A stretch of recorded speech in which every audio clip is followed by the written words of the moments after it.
ಕೇಳ್ರಿ ಇಲ್ಲಿ ನಾನು ಯಾವತ್ತೂ ರಾವ್ ಕಾಲ ನೋಡಿಲ್ಲ, ಯಾವತ್ತೂ ಗುಳಿಕ ಕಾಲ ನೋಡಿಲ್ಲ, ಯಮಗಂಡ ಕಾಲ ನೋಡಿಲ್ಲ.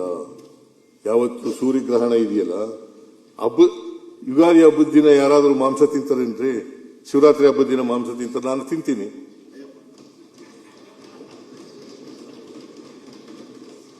Nothing wrong. ಎಲ್ಲ ದಿನನೂ ಒಂದೇನೆ, ಹಬ್ಬ ಅಂತ ಮಾಡ್ತೀವಿ ಅಷ್ಟೇನೆ. ಅದು ಅವ್ರವ್ರ ನಂಬಿಕೆ, ಅವ್ರವ್ರ ನಂಬಿಕೆ. ನಿನ್ನ ನಂಬಿಕೆ, ನೀನು ಈಗ ಶಾಲಾ ಹಾಕ ಬಂದಿದೆಯಲ್ಲ, ಯಾಕೆ ಹಾಕ ಬಂದಿದ್ಯಾ?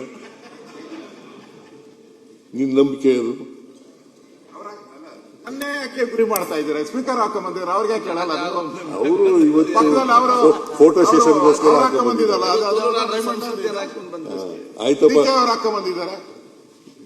ನನ್ನ ಪದ್ಧತಿ ಇದು.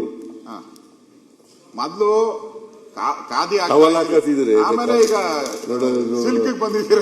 ದೇವೇಗೌಡ ಹಾಕತ್ತಲ್ಲ ನಂಗೆ ಆಕಳೆ ಆ ತರ ಶಾಲಾ ಹಾಕತ್ತಿದ್ದು, ಅದು ಬಗ್ದಾಗೆಲ್ಲ ಬಿದ್ದೋಗ್ಬಿಡೋದು. ಅದಕ್ಕೆ ಇದನ್ನ ತಕೊಂಡ್ಬಿಟ್ಟೆ.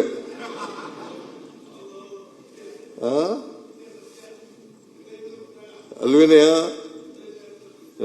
ಬಗ್ದಾಗೆಲ್ಲ ಬಿದ್ದೋಗ್ಬಿಡೋದು. ಅದಕ್ಕೆ ಇದನ್ನ ತಾಳಪ್ಪ, ಇದನ್ನ ಹಾಕೋಣ ಅಂತ ಅಂದ್ಬಿಟ್ಟು ಇದನ್ನ ಹಾಕೊಂಡೆ. ಇದು ಕಾಸ್ಟ್ಲಿ ಬೇರೆ.